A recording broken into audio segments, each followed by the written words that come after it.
right, everybody, welcome back. Today is the video for Module 4, Lesson 5. We're going to be multiplying and dividing decimal numbers today, but by powers of 10. So this will eventually be mental math questions that you won't have to do standard algorithm for.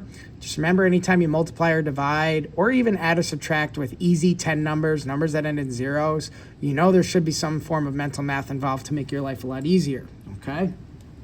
So, for our first question, we are going to write down 6/10 divided by 100.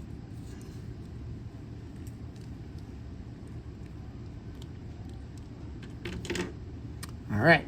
Now, when you see this, we should not be doing a division hood. We should be thinking, okay, this is an easy 10 number. There's got to be an easier way to do this, and there is. And the other part of our focus today is remembering that in 5th grade, larger numbers with zeros at the end and the 1 at the front can be written as a power of 10 exponent. So I'm just going to rewrite this underneath it, and so are you, as 6/10 divided by 10 and a little 2 for 10 to the second power, or 10 squared. So remember, this does not mean 10 times 2. It means 10 times 10 when we were doing those expanded forms going back to Unit 1. So either one of these is the correct way to write this. Now, what we're first going to do is do it with a place value chart so that you guys can kind of see what's going on. And then we're going to take the place value chart away and graduate from that and show you how easily you can do these without one. So the first thing I want you to do is underneath this, skip a few lines, go left to right on your paper. Give yourself a decimal point, a little to the left. We've done that before, right? So center, a little to the left. And what we're going to do is we're going to set up some place values. And I'll let you do short form again like we learned yesterday. So this one we're just going to need the 1s, the 10s. We're not going to really need those actually, but we're going to put them in. So O and a T. And then for tenths, hundredths, thousandths, don't forget we could just write tenths, hundredths, thousandths like this to save ourselves some writing time. Now in today's workbook pages, I believe there is a place value chart you could tear out and keep reusing, all right? So for that reason, you could like draw in the discs that we're going to do. But I want you to look at where these discs start in this question. We start with 6/10. So think about the last lesson we just did where we're leaving footprints. The first footprint's gonna be left right here in the tenths place. So I'm going to put 6 dots in here. I'm going to do 5, 6 like that. Don't forget that trick.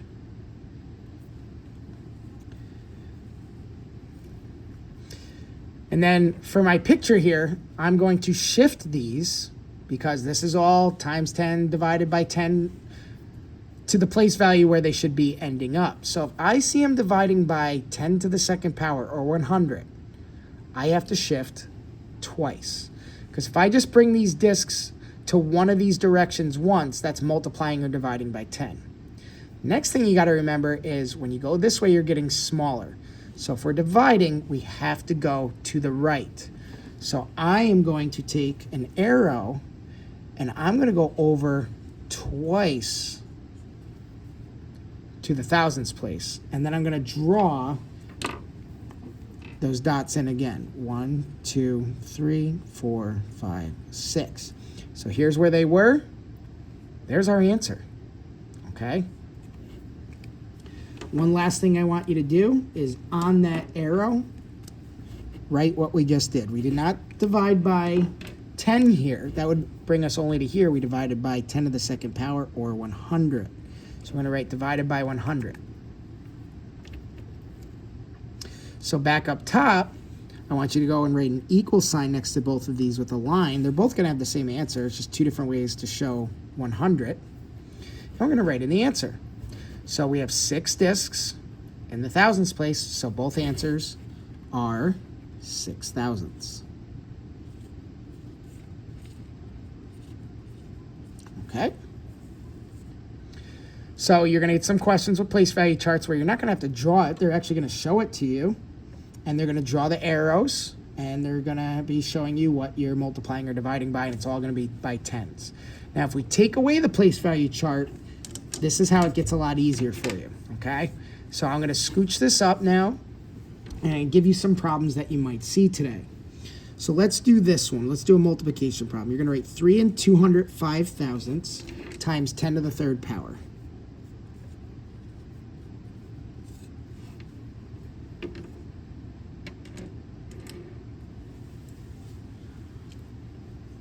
Okay.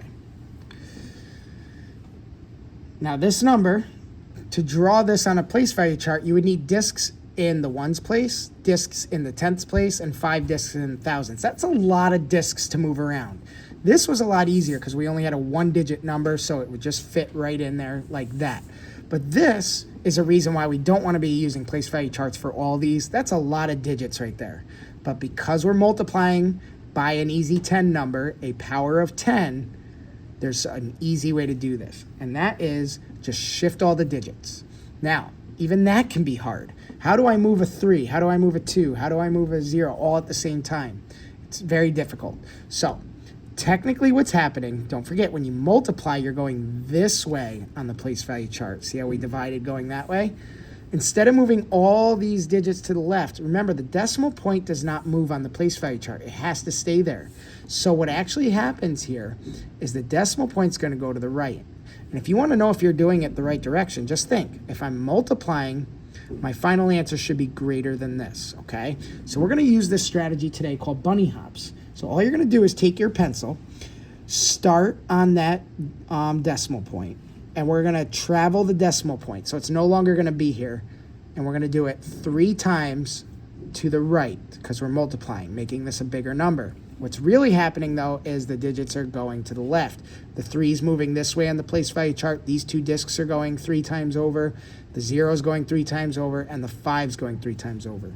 But what ends up happening is if you go like this and do your bunny hops between your digits, right? Decimal point's always in between the 1s and 10ths place. That's 1 hop. So that would be multiplying by 10. This is multiplying by 100. This is multiplying by 1,000. And why am I saying 1,000? Because don't forget, 10 to the third power, you might want to label this, is 1,000.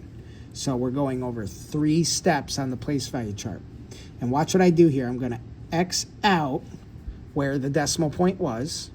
And in my answer, I'm going to put it where it landed, which is right after the 5. So it's 3,205, and the decimal point would go right here. Now, because there's nothing following it, that 5 is now in the ones place. It traveled this way. It went to the hundredths, tenths, and ones. There's no decimals, so you can just leave it 3,205. Okay? Now let's do a division question. This one could definitely be done, on a place value chart, and that's because we're going to do 9 tenths, and that could just be 9 discs in the tenths place, similar to this one. But because we're going to try to do this without the place value chart using our new strategy of bunny hops, I'm just going to do the bunny hops. So write an equal sign and a line. And now I'm going to divide. So remember, if we multiply, we want a bigger answer. Think about this original number, 3.205. On a number line is between 3 and 4. Our answer is now 3,205. That's much bigger than 3. So we know we did make a bigger answer, so reasonably that should be correct. This one we're going to shrink down.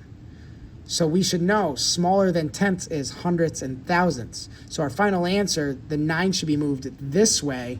But on paper, instead of shifting these, we're just going to go to the left. So when I divide, I'm moving the decimal point to the left. How many times? Well, in this one, we're dividing by 100 or 2 tens. So we're not only going to move the 9 over once, we're going to move it over twice. And to do that, we're going to take the 9's going to go that way. We're going to make the decimal point go this way twice. Now watch what happens. First bunny hop lands here. But that's only 10 to the first power. We need to go to 10 to the second power. So sometimes we have what we call empty bunny hops. And when you have an empty bunny hop, underline that space, you're just going to annex a 0 there. Okay? Now when you go to write your answer, remember, there is no more decimal point in between the 0 and the 9. The 9 has moved down this way. The decimal point is now right here. So our answer is decimal point 009 or 9 thousandths. Okay? So hopefully that makes sense. We're going to do a lot of practice in class. These can go very quick once you get it. But remember, if you have an empty bunny hop, you're going to have to annex zeros. And you might even have to do a bunny hop this way and add a 0. If that was 10 to the 4th power, we'd have to put another 0 after this to make sure the decimal point went down far enough. Okay? But remember, in math, the decimal point really doesn't move. So if they ask you, it's the digits are shifting, but that's how it's done. Okay? So lots of practice in class today. Good luck.